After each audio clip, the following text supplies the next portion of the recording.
Hallelujah, Hallelujah, Hallelujah.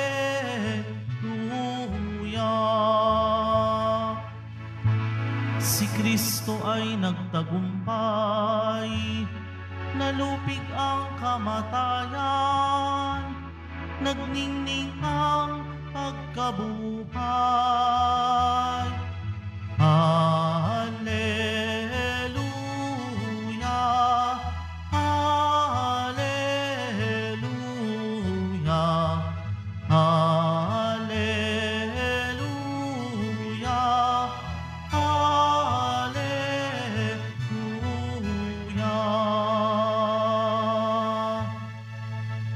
Sumainyo ang Panginoon. At sumaiyo rin. Ang mabuting balita ng Panginoon ayon kay San Mateo. Papuri sa iyo, Panginoon.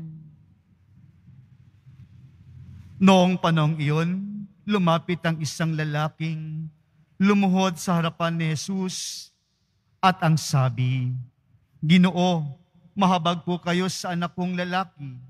Siya po'y himatayin at lubhang nahihirapan kung sinusumpong sapagkat madalas siyang mabuwal sa apoy o kaya'y mahulog sa tubig. Dinala ko na siya sa inyong mga alagad, ngunit hindi nila mapagaling." Sumagot si Jesus, "Lahing walang pananampalataya at matigas ang ulo. Hanggang kailan dapat akong manatiling kasama ninyo? Hanggang kailan ko kayo pagtitiisan? Dalhin niyo rito ang bata." Pinagwikaan ni Jesus ang demonyo at lumabas ito at ang batay gumaling kaagad. Pagkatapos ay lumapit ang mga alagad kay Jesus at nagtanong na walang ibang nakaririnig, "Bakit hindi po namin mapalayas ang demonyo?" Sumagot siya, "Dahil sa kaliitan ng inyong pananalig, sinasabi ko sa inyo, kung maging sinlaki man lamang ng butil ng mustasa ang inyong pananalig sa Diyos, masasabi ninyo sa bundok na ito, lumipat ka roon, at lilipat ito. Walang bagay na hindi ninyo mapangyayari." Mga kapatid, ang mabuting balita ng Panginoon. Pinupuri ka namin, Panginoong Hesukristo. Magsiupo muna tayong lahat. Isang magandang tanghali po sa ating lahat. Ating pong papurihan ng ating pong Jesus Nazareno. Kasama po natin ang ating Nuestra Señora de la Buena Hora. Ngayon po ay 7 araw na ng nobinaryo sa kanyang karangalan. Sa ating pong paglalakbay sa linggong ito, ngayon po ay patapos na. Ngayon po ay araw ng Sabado, na kung saan tayo po ay natitipon muli. Bitbit po natin ang ating mga panalangin, ang ating pasasalamat, at higit sa lahat ang ating pagpupuri sa kanyang kadakilaang ibinibigay sa ating lahat. Patuloy pong nagbibigay ang Diyos sa atin at hindi napuputol ang biyayang ibinibigay sa atin ng ating Panginoon. Kaya nga po sa ating buhay, ito po'y nagpapaalala sa atin, hindi po tayo mabubuhay kung walang tunay na pananampalataya na kasama natin sa buhay, paglalakbay araw-araw. Lahat po tayo nananalig, lahat po tayo nagtitiwala, lahat po tayo sumasampalataya sa ating pong Jesus Nazareno. Kaya nga po sa ating unang pagbasa, ating pong narinig na kung saan huwag natin kakalimutan, palagi nating alalahanin ang pinakautos ng Diyos sa atin, na dapat nating kilalanin ang ating Panginoon sa ating buong pagkatao, sa ating puso, sa ating isipan, at sa ating buong kaluluwa. Nandoon ang Diyos dapat sa ating buhay. Huwag po natin kakalimutan ito, na tayo po'y pinangaharian, tayo po'y ginagabayan, tayo po'y sinasamahan ng Diyos na buhay sa ating paglalakbay. Kaya po mga minamahal na kapatid, ito po ay isang taglay na pag-ibig ng Diyos na ibinibigay sa atin. Sa bawat araw na kaloob ng Diyos, tunay na pag-ibig na ibinibigay sa atin. Ibinabahagi ng Diyos sa atin ang kanyang lubos na pag-ibig. Kaya po, sa atin din pagtugon sa Kanya, dapat tayo din po ay umiibig sa Kanya din. Ang ating buhay ay nakalaan sa Kanya. Ano man ang ating ginagawa, ano man ang ating kinikilos, araw-araw, na may taglay na pag-ibig, ito'y papunta sa ating Pong Hesus Nazareno. Ito'y papunta sa Kanyang kaharian. Ito po isang halimbawa ng ating Inang Maria, na siya po ay umiibig ng lubos sa ating Ama, ay siya'y sumunod sa kalooban at plano para sa Kanya. Siya'y sumampalataya sa Panginoon na makapangyarihan, na siya maging ina ng ating tagapagligtas. Kaya po ito'y ipinapaalala sa atin, wag na wag nating kalimutan ang Panginoon sa buhay natin. Dahil ito ang magbibigay sa atin ng kabuluhan, ng direksyon, ng ating paglalakbay araw-araw. Masasabi po natin, mga minamahal na kapatid, kung walang Diyos sa buhay natin, nataglay natin, wala tayong pwedeng sabihin at ipagmalaki sa ating sarili. Dahil nawa, dapat ang nagmumutawi sa atin, tayo ay pinanahanan ng pag-ibig ng Diyos, na kung saan ito ang nag-uudyok sa atin, nagpapalakas sa atin, nagbibigay diwa at kahulugan sa bawat pagkilos natin, na ibinabahagi natin sa buhay natin pang araw-araw. Ano man ang ating katayuan, ano man ang ating ginagawa, iyan ay taglay dapat ang pag-ibig ng Diyos. At itong pag-ibig ng Diyos at utos ng Diyos na ibinibigay sa atin na dapat natin isabuhay, dinadala po tayo nito sa ating pananampalataya. Dinadala po tayo sa ating pagtitiwala sa Diyos. Ibinibigay po natin ang ating sarili. Ipinagkakatiwala po natin ang ating sarili sa Kanya dahil lubos tayong umiibig.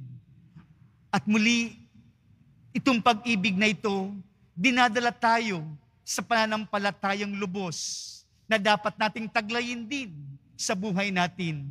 Hindi po natin pwedeng sabihin, mahal ko ang Diyos kung walang pananampalataya. At kung kayo nananampalataya na walang pag-ibig, imposible din po ito. Ang pag-ibig sa Diyos, ito ay may pananampalataya. Sa inyong presensya ngayon, sa ating pagdiriwang ngayon, mga minamahal na kapatid, ito'y tanda ng pag-ibig ng Diyos o pag-ibig natin sa Kanya. At ito ay simbolo ng ating pananampalataya. At tayo nagtitiwala sa Kanya. Kaya ito po ang makapangyayari sa atin. Sa tinataglay nating pananampalataya sa buhay, nangyayari ang mga bagay-bagay na nais natin ayon sa kalooban ng Diyos. Iyan ay bunga ng pananampalataya. Ang bunga ng pananampalataya na ayon sa Panginoon na sinasabuhay natin, gumagawa ng kabutihan, gumagawa ng para sa Diyos, at tayo nagiging imahe tulad ng Panginoon na taglay ang Kanyang kapangyarihan dahil inaangkin natin ang ating pananampalataya. Kaya po sa ating ebanghelyo ngayon, narinig po natin, may lumapit ng isang lalaki kay Jesus at lumuhod sa harapan niya at humingi ng tulong dahil himatayin. Kumbaga, sinasapian ng masamang demonyo ang kanyang anak. At sabi ng lalaki, Panginoon, dinala po namin ito sa inyong mga alagad, pero hindi napagaling. Anong sabi ni Jesus? Akin na, papuntahin dito, at agad-agad gumaling ang bata. At nagtanong ang mga alagad ni Jesus, paano po yun nangyayari? Anong sabi ng ating Panginoon? Tayong mga walang pananampalataya, henerasyong walang pananampalataya, at matigas ang ulo. Sana man lang, kung kasinlit lang ng mustasa ang ating pananampalataya, at pag ito'y lumabong at lumaki, kaya natin sabihin ng isang bundok na lumipat ka, at pwedeng mangyari iyon. Ano po ang pagpapakahulugan ng ating Panginoon na ibinibigay sa atin ngayon na paalaala? Ang pananampalataya ay hindi dapat iniiwan. Ang pananampalataya ay hindi dapat pabayaan. Palaging nandyan sa atin. Dahil kung ito'y ating kakalimutan, At minsan kung may oras lang at may pagkakataon lang natin isinasabuhay, wala talagang mangyayari sa buhay natin. Ano po ang ibig sabihin? Dapat be consistent sa ating pananampalataya. Kung tayo po'y consistent sa ating pananampalataya, anumang unos o hamon sa buhay, hindi tayo magtatanong, hindi tayo panghihinaan ng loob, hindi tayo mawawalan ng pag-asa dahil tayo ay nananatiling sumasampalataya at nananalig sa Kanya. Consistent ang ating pananalig o pananampalataya sa Diyos. At kung ganon, mga minamahal na kapatid, mauunawaan natin at nandoon ang kapangyarihan ng Diyos para tayo ay mapagaling at maunawaan natin ang mga bagay-bagay na ito sa buhay natin. Ito po ang isang halimbawa ni Maria na siya'y tumanggap bilang ina ng ating Panginoon. Hindi siya nagreklamo, siya'y nag-oo dahil ito ay kabutihan na mangyayari sa kanya at mangyayari sa sanlibutan sa ating lahat. Dito rin po ang pananampalataya. Kung tinatanggap natin sa buhay natin, araw-araw, ikaw ay mapapabuti at yung kapatao mo din ay mapapabuti. Yan ang bunga ng pananampalataya. Kahit maliit yan araw-araw. Pero pag inipon yan araw-araw, malaki yan. Isang kapangyarihan na kumikilala sa kadakilaan ng gawa ng Diyos. Na ikaw ay may taglay, kaya mo pala na ikaw ay magbunga sa iyong pananampalataya ng kabutihan. Ikaw ay mananatili at sumusunod sa kalooban ng ating Panginoon.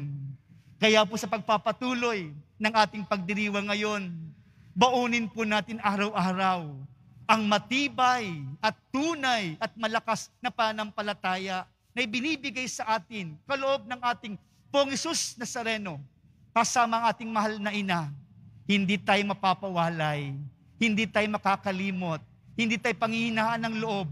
Tayo'y may taglay ng pag-asang umaasa panapalagi na tayo na binibiyaan ng biyaya ng Diyos. Kaya po sa pagpapatuloy ng ating pagdiriwang ngayon, sa ating mga panalangin, isama din po natin na sana umuusbong, lumalago ang ating pananampalataya. Hindi lang tayo mapadaan sa Quiapo Church, sa simbahan na ito, sa dambanang ito, doon lang kailangan pala magsimba. Kahit saan, kahit kailan, ano man ang gawin natin, palagi nating alalahanin. Kaya nga po ang palala sa atin, buong puso nating isabuhay, buong pagkatao natin sa puso, sa isip at kaluluwa. Ito po ang inaasahan sa atin. Tunay tayong magdadala ng buhay na pananampalatayang ipinagkakatiwala sa atin ngayon. Nawa po, sa pinagkakatiwalang pananampalataya ng Diyos sa atin, kaya po natin mapangyari ang kabutihan na nais ng Diyos para sa iyo at para sa iba. Amen.